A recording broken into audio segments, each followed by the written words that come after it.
Magandang gabi, Pilipinas.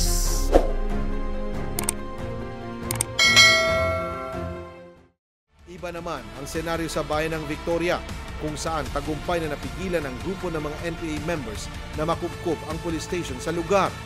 Ang naging pag-atake ay naganap noong bandang alas 3 ng umaga ng March 28, 2019, ang kaarawan ni Pangulong Duterte at isang araw bago ang anibersaryo ng NPA. That's the first time I think na nagwagi po ang PNP sa paglusob ng mga NPA sa Victoria MPS. Previously, may mga incident din na ganito sa mga ibang municipalities o kaya municipal police stations at yung mga, so sad to say na natalo yung mga PNP members natin o kaya personnel. But in Victoria, they were able to repulse the attack of more or less 88 communist terrorist group. Sa Region 8, partikular sa probinsya ng Northern Samar, ay may ipinatutupad na Condition Orange Time o orange kung saan inaantok ang mga tao ay may nanatiling nakabantay ng mga pulis sa posibleng pag-atake. Kung halimbawa may atake, sila yung gigising sa mga nagpapahingang mga tropa namin. And it so happened na yun na nga, they observe yung Condition Orange Time na yun. That's why they were able to repulse yung atake ng mga NPA that time.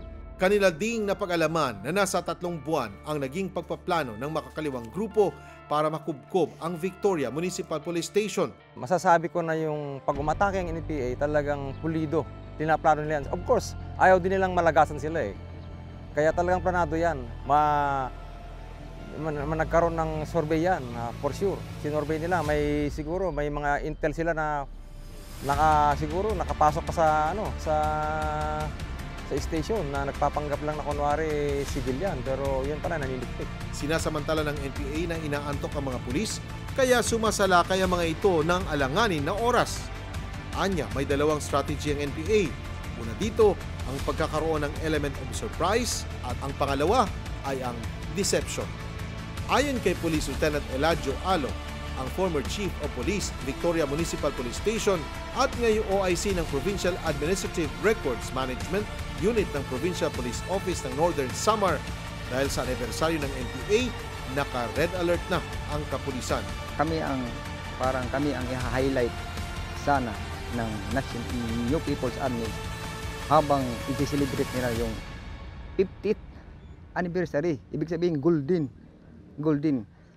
Doon sa national level nila, yung regional command ng NPA dito sa Region 8, sila ang tinask na maggagawa ng highlights para sa kanilang pagsilibrar ng NPA na. Tapos sa Region 8 naman, yung Northern Samar Command naman, yun naman ang inatasang naman, yun naman ang maggagawa ng accomplishment. Ayon sa kanya, sa naging pag-atake ay may blocking force ang NPA sa mga daan patungo sa kanila para hindi sila agad marespondehan.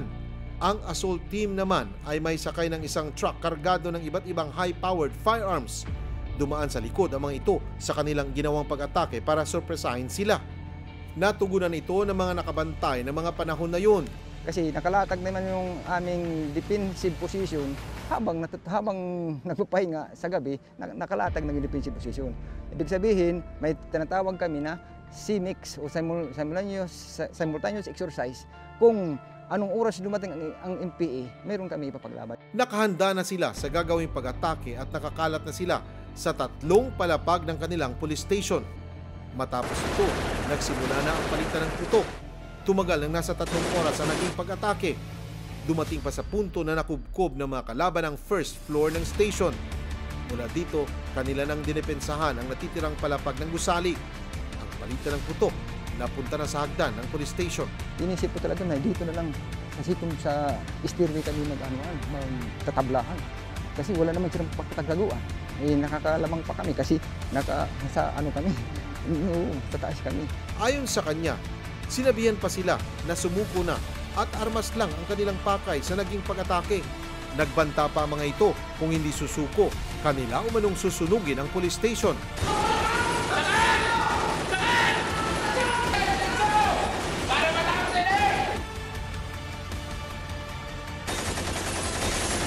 Dahil sa bigo ang paglusob ng NPA, nagsiatrasan na rin ang puwersa nito.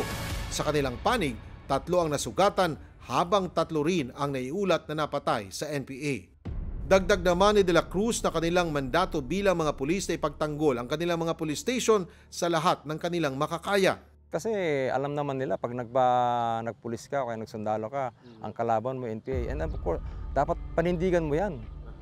Hindi naman nagpulis ka para pulis lang kung walang kalaban. Of course, pag nagkalaban yan, that's the time na patunayan mo na pulis ka talaga. Ang naging matagumpay na paglaban sa naging pag-atake ng NPA members ay saan niya magandang ehemplo sa kapulisan. They show na they have the will to fight. Na yun ang kailangan talaga, will to fight, para hindi ka atras. Yan ang dinidevelop namin sa mga personnel namin, the will to fight. Kahit nalilima kayo o kayo dadalawa, if you have the will to fight, may mga pagkakataon na nadidepensa at yun yung mga na-awardan ng mga matataas na awards. Yun ang ipinakita ng mga itong mga personnel na ito. Parang na-regain namin yung nawala naming integridad o kaya honor sa Lapinig. Magandang gabi, Pilipinas.